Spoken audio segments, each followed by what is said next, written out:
श्रीराम जय जय राम। सद्गुरू सांगेल त्याप्रमाणे वागावे। शुद्ध भावना म्हणजे मोबदला न घेण्याची किंवा फलाशा सोडण्याची इच्छा।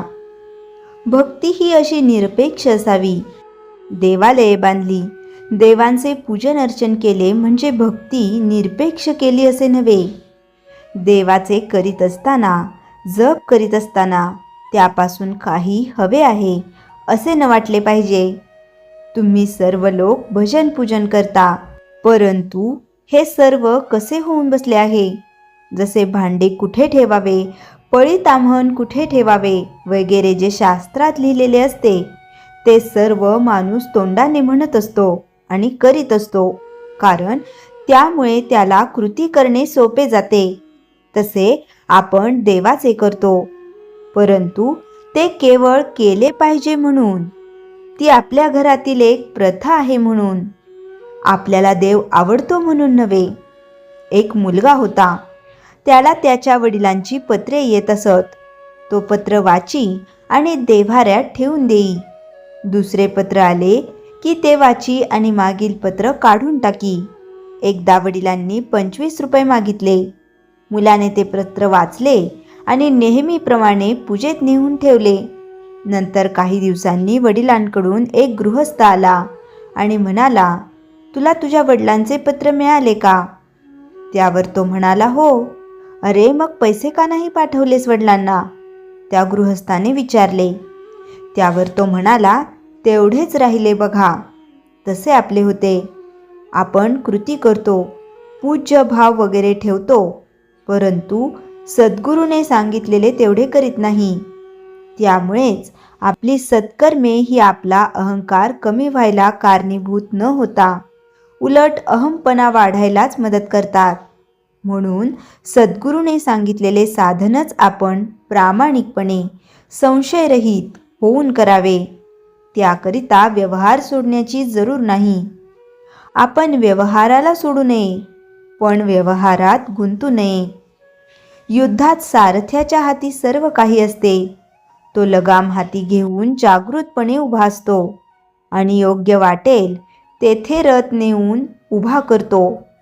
युद्धकर्त्याचे काम फक्त बाण अचूक दिशेला किंवा व्यक्तीवर सोडणे। त्याप्रमाणे आपले सर्व जीवन एकदा सद्गुरूच्या ताब्यात दिल्यावर तो सांगेल त्याप्रमाणे वागणे हेच आपले कर्तव्य ठरते। ज्याने जगाची आस टाकली त्याचे तेज पडणारच हे लक्षात ठेवावे। एखादा रुपया आपण उचलला तर त्याच्या दोन्ही बाजू अशा एकदमच हाती येतात। त्याप्रमाणे आपण प्रपंचात पडलो की आपल्याला परमार्थ हा पाहिजेच। परमार्थात भगवंताची गरज असते। ही भगवंताची गरज सद्गुरू त्याचे नाम देऊन भागवितात। आपण हे नाम निरंतर आणि श्रद्धेने घेणे आवश्यक आहे। अशा रीतीने नामात अखंड राहिले तर परमार्थ साधतो, भगवंताची गरज भासते, प्रपंचात समाधान मिळते आणि जन्माला आल्याचे सार्थक होते। श्रीराम जय जय राम। चैतन्यवाणी। गुरुवर विश्वास ठेवून चिकाटीने व आवडीने नाम घ्यावे। श्रीराम जय जय राम। संघर्षाचा काळ कितीही कठीण असला तरी सोबत निस्वार्थ मार्गदर्शन देणारे गुरु असेल तर मार्ग नक्कीच सापडतो। भक्ती मार्गात ईर्ष्याविराम पावल्याशिवाय आपण महाराजांना प्रिय होणे शक्य नाही। आज याच्या पुष्ट्यर्थ नारायण स्वामी महाराजांची पूर्वाश्रमातील एक कथा सांगणार आहे। विसापूर येथे राहणाऱ्या नारायण शास्त्रींचा विद्वान या नात्याने मोठा नावलौकिक होता। एकदा पुण्याला एक मोठी विद्वत सभा झाली। नारायण शास्त्री आपल्या पंडितांच्या परिचय देण्याकरिता तेथे आले होते।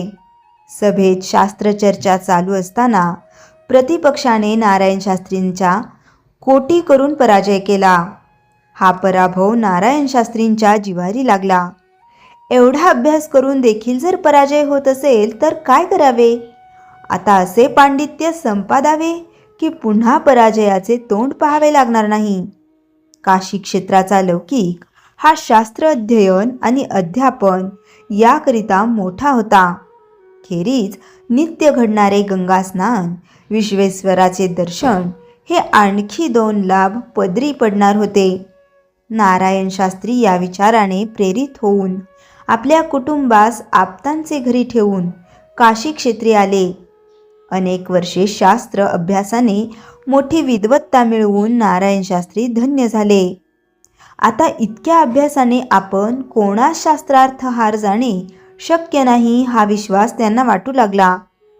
एके दिवशी गंगेत स्नान करीत असताना तेथील गुरु नारायण शास्त्रींना म्हणाले, नारायणा, स्त्री पुत्रादी परिवार सोडून अनेक वर्षे येथे राहिलास, तेव्हा तुझी अध्ययनाची इच्छा पूर्ण झाली ना?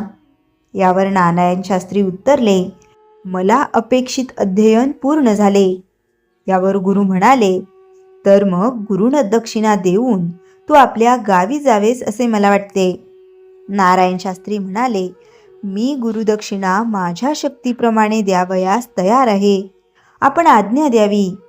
त्यावर गुरु म्हणाले, मी तुझ्या शक्तीबाहेर मागणार नाही. तेव्हा संकल्पपूर्वक गंगोदक सोड. तात्काळ नारायण शास्त्रींनी उदक सोडले. तेव्हा गुरु म्हणाले, नारायणा, आजपासून कोणाशीही मरेपर्यंत वाद घालणार नाही. ही गुरुदक्षिणा मला द्यावीस. त्याप्रमाणे मान्य करून नारायण शास्त्री आणि गुरु पुन्हा आश्रमात परत आले. संकल्पपूर्वक गुरुदक्षिणा दिली खरी, पण नारायण शास्त्री अस्वस्थ होते. त्या रात्री शय्येवर बसून ते विचार करू लागले, इतक्या कष्टाने मी पांडित्य मिळवले, पण गुरु महाराजांनी हे सर्व गुरुदक्षिणेच्या मिशाने हरण केले. गुरूंनी नारायण शास्त्रींच्या मनातील विचार ओळखत तेथे येत म्हटले, ज्याची विद्या दुसऱ्याचा पराभव करण्याच्या कामी येते त्याला खल म्हणजे दुष्ट ही पदवी दिली गेली आहे.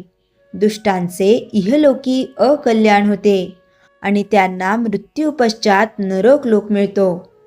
मोठ्या भाग्याने मनुष्य जन्म मिळाला असता जो आपल्या आयुष्याचा इह आणि परकल्याण साधत नाही, त्याला शास्त्रात आत्माहाम म्हणजेच स्वतःला संपवणारा म्हटले आहे. तेव्हा परमभाग्याने मिळालेला हा जन्म ब्रह्मज्ञान संपादण्यात घालवला पाहिजे.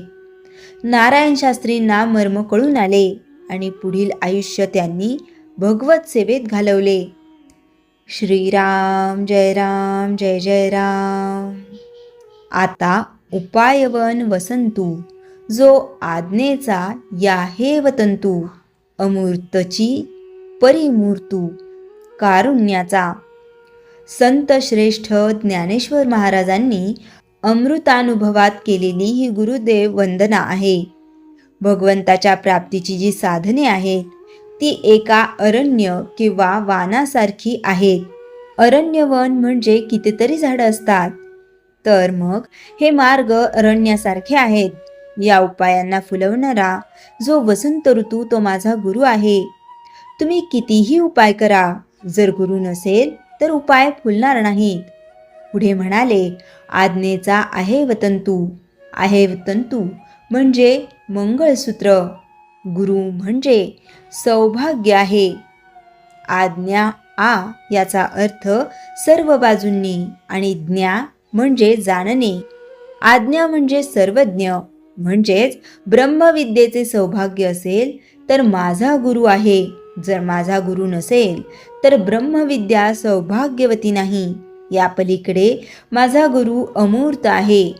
हा देहधारी नव्हे तर अतींद्रिय आहे. तो सर्वव्यापी आहे. अमूर्त असूनही तो कारुण्याची मूर्ती आहे. आपण त्यांचे ऐकत नाही तरी अनेक वेळा ते आपल्याला सांगतात.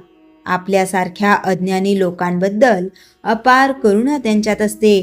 आपल्यासारख्या प्रपंचात बुडालेल्यांना मार्गाला लावायचे म्हणजे खरेच काय विशाल अंतःकरण असेल त्यांचे.